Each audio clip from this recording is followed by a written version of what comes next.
Good morning. This is the video that we promised to professionals in every sector concerning testifying as a witness in a workplace investigation. And today specifically we're looking at the top 10 ways to destroy your integrity through your witness testimony in a workplace investigation.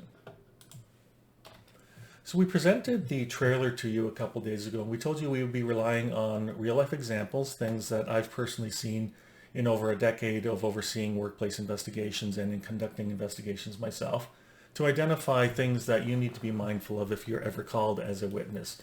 And again, so from the examples, we'll be able to look at how you can find out who your workplace friends really are, if such a thing actually exists, how you can make people question whether or not they can trust you moving forward, how you can make yourself look like a liar when you're giving your witness testimony, how you can put your employment future in jeopardy, and how you can prevent yourself, your colleagues, and your organization from healing from moving forward. And of course, there are always ways to mitigate these things. And at the end of this video, we will give you 3 specific takeaways that you can implement to ensure that you can maintain your integrity during the investigation and beyond. So here, let's take a look at it. So again, from overseeing investigations for a very long time, this is top 10 examples, top 10 ways that you can destroy your integrity. So the first one is to join the gossip group. So a witness to some sort of wrongdoing, harassment, violence, wrongdoing, fraud, whatever in the workplace, it's a tough spot to be in. As I've said in a previous video, you don't want to be there. You're getting drawn into something that you don't want to be part of, but you're stuck, you're part of it. And when you witness something in the workplace and then you start chatting to other people and you start spreading the gossip, hey, guess what I just saw Ken do? Guess what just happened? I've just been contacted to do an investigation or to do an interview. It doesn't look good for you in terms of your integrity when you are actually being interviewed during the investigation, as well as just beyond that as well. You can label yourself as someone who's a gossip monger or whatnot. It's human nature to want to talk about exciting things, especially in workplaces where there's privacy. There should be privacy everywhere. But then management will implement privacy practices and not disclose to people what's going on. And then people can actually be a little bit cynical and say, you know, I saw Ken do something terrible, and it doesn't appear that anyone's doing anything about it. And in the absence of information, people will fill in the blanks. But as a witness, you saw something, don't fill in the blanks until you're given the official opportunity to do so, and that is during a workplace investigation interview. The second thing is to refuse to cooperate. So you really don't have a choice, and particularly if you are a witness. And I've seen codes of conduct where people are specifically told that you as an employee of this organization have an obligation to participate in a workplace investigation or review of any sort. Now, some don't say that specifically, but you can often find very easily, like an overarching policy or code that says people have to conduct themselves with integrity and be trusted, etc. And it's very easy for an organization and for an investigator to point to one of these provisions and say, you as an individual, you need to cooperate. These are the reasons why. This is the policy and these are the legal reasons why.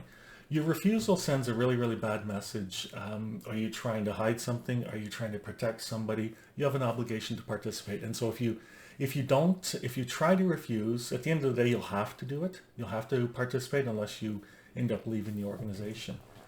Next thing is to collaborate on stories, to sit down with the other witnesses and confirm what you saw versus what they saw, and then maybe collaborate with the respondent if you're trying to maybe defend them, if you have a friendship with them, or complainants or whatever. And the investigator is looking for your testimony, what you observed, not what other people think you observed or other people told you what you observed. You need to tell your story as you saw it. And a good investigator will say, okay, I take your story, I take someone else's story, and I'm able to put together the picture. Really, really important not to collaborate, not to discuss. There's all sorts of reasons. I'll get into them a little bit further in a moment. It's just a bad practice, and you're not actually doing any justice to yourself, to the people involved in the investigation, or to the organization if you're concocting or just trying to compare notes or share notes with people. Tell your story, what you saw, what you can attest to. Next thing is to let perceived friendships influence you.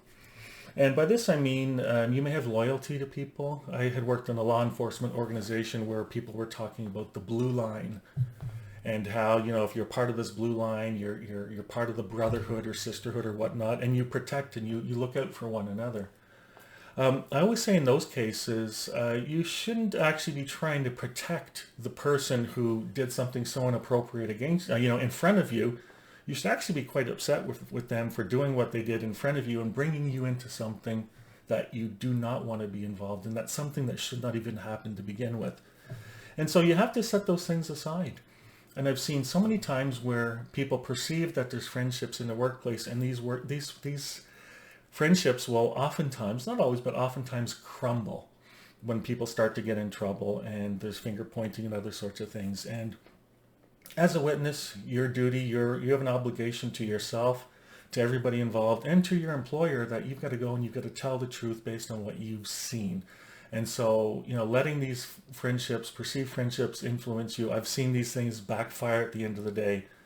The witness is left to look like a fool because they've stated something that's inaccurate or that's fabricated, or they've allowed themselves to be influenced and maybe not maliciously presenting something that's wrong. Next thing is to feign memory loss or lack of observation. So oftentimes someone, will say, I don't remember. And that's fine if you don't remember. But I've heard many workplace investigators talk about, the witness or respondent or whatever, but often the witness, played the card of, I can't remember.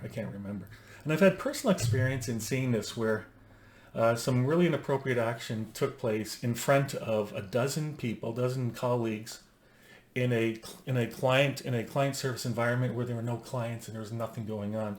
And people who were right beside the incident, and it was a shouting incident, claimed that they could not remember or they did not know. It was so abundantly clear to me as the investigator in this case that those people did not want to get involved. And I totally get that. Investigators do get that. It absolutely sucks to be involved in these sorts of situations. And again, you shouldn't be happy with the people who brought you into it. You don't want to go after them and cause them grief, but you should not be thankful to them for bringing you into this difficult situation. And so the idea of pretending you can't remember or you didn't see it, it's usually pretty easy. It's usually pretty obvious to an investigator when that is happening. Next thing is breaching confidentiality. So again, this is back to the gossip thing I talked about as well, is when you're a witness in an investigation, witness to something inappropriate or allegedly inappropriate in the workplace, you're going to be exposed to information that no other people are necessarily going to see. For example, if you're being asked a question in the interview, that question may disclose to you, a particular subject or issue or whatnot. And I've seen many situations where someone who's been interviewed will then go out and tell everybody else, this is what the guy asked me, this is what I told him, that sort of stuff. Workplaces, doesn't matter what workplace, that information gets around pretty quickly. You come back, investigators often find out, employers often find out that sort of discussion takes place. It's human nature. And the witness looks really bad in this. They've got nothing at stake, but they actually have a lot at stake in these situations. It's their integrity. They're trying not to be involved. They're trying to protect people. And they come out sometimes not looking too good at the end of the day. Next point is standing out like a sore thumb. So I've seen situations, I shouldn't laugh, I've seen situations where I had personally interviewed witnesses who presented certain stories, and then interviewed respondents who absolutely admitted to what the allegations were. And it was quite comical because the respondents were more open and clearer on what went on than the witnesses who actually saw it. And of course they understand, the respondents understand, they're in it, they're doing it. But the witnesses saw it, and they should have been able to tell the same story. And sometimes you see where one person's witness account is completely off the wall, completely different from everyone else. And that's not necessarily an indicator of something that's untoward. But then I've also seen it where it's different even from respondent and everyone else. And it's quite obvious then that person does not want to fulfill their obligations, or is telling a story that's trying to maybe deflect or whatever. It doesn't look good, and it's quite obvious. Believing that your credibility won't be assessed or reported. So a workplace investigation is into somebody's actions, and there's going to be a report that's presented on whether that person did or did not do the alleged impropriety. Investigators will assess the credibility of everybody involved in the investigation, and it will be obvious when it is obvious when witnesses are, and when anybody really are not credible, or shall I say, the investigator will draw a conclusion based on balance of probabilities. And this sort of information doesn't show up in an investigation or report. The report is about person A, whether they did it or didn't do it. Sometimes you will see, I found the witnesses A, B, C, D, whatever, to not be credible, therefore I accepted this evidence over theirs. Employers will see that. So it's not an indictment of you as a witness, but there will be messages in reports or reports afterwards that say, you know what, this Ken McCarthy guy who was a witness, I didn't find him credible at all. It doesn't look good for you. Lying to the investigator, absolutely worst thing that an individual can do. You've got to go there, you've got to tell the truth, and then to rationalize your performance. And I'll use the word performance. I went in to protect my friend who's in trouble, or to maybe, enhance the allegations in support of somebody else. And then you rationalize it by that person deserved it, or the investigator will figure out, or I don't really care. This place owes me, sort of thing. And these 10 things are things that I've actually seen people do many, many, many times. So again, the witness. I have seen some cases where, they're investigated afterwards for being liars, but most of the time it's just noted and it becomes quite obvious. And that testimony and their performance in it, while the details are not shared broadly, it very quickly becomes known to, the senior leaders in an organization, especially if the information's in a report or just through gossip and chatter. And the witness who had no skin in the game actually has a lot of skin in the game, and coming out of it, they may have protected a friend, or maybe had supported something, an incorrect or vexatious, frivolous allegation. They don't look good at the end of it all. They really don't look good. So, this is what you need to do to make sure you don't find yourself identified or feeling like you've not been, you haven't maintained your integrity as the witness. First of all, is tell the truth. This is absolutely fundamental. It's so easy, and yet a lot of people find it very, very difficult. You know what? You may have to say some things that are contrary to, what you perceive as support to, a perceived friend or whatnot. You're doing everyone a favor by telling the truth. And favor is an important word I'll mention here.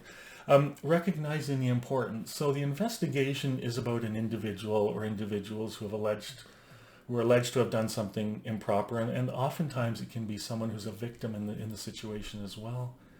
And it affects you as a witness, it affects other people, and it affects the entire workplace. I've said this in videos before of a workplace investigation being almost like a cleaver cutting through an organization. There's a lot of blood, there's a lot of destruction, a lot of turmoil. And you got to recognize that this is more than just you and a perceived friendship or a loyalty or the blue line or whatnot. You've got to do the right thing, because there's so many people impacted by this, and the organization has to get past the investigation and it has to heal, and you're part of it as well. And the next thing is to be both selfless and selfish. So being selfless is you want to make sure that you are completely, totally honest, forthcoming. Even if you're on the hook for something, even if you're complicit or you're not going to look good in the situation, you need to tell the truth. You need to tell the story so people understand what happened and why, and the organization can move on. And being selfish in it, you need to make sure that you think of your integrity moving forward. You've got to realize that if you perform in an investigation interview in a way that does not show your integrity and does not maintain your integrity, and your employer becomes aware of that through the report, it doesn't look good for you. It causes problems for you moving forward, career-wise, everything else. And I guess you can question whether or not you can live with yourself if you violated your integrity for the sake of maybe trying to avoid a little bit of scrutiny towards you, or because you felt someone deserved some sort of action or whatever. So again, this is a long video, my apologies, but this is something that I could talk for hours on. We've done about 14 minutes. So I just wanted to do a reminder here. I'm hoping that you enjoyed this video. I'm hoping that you found it of benefit. As always, please reach out to us at Integrity by McCarthy Incorporated if you have any questions or concerns in relation to how you can prevent or resolve incidents of workplace harassment, violence, wrongdoing, or fraud. You can reach me by email. So my email address is kenneth@integritybymccarthy.ca, and our website is integritybymccarthy.ca. Again, thank you very much. Hope you have a wonderful day.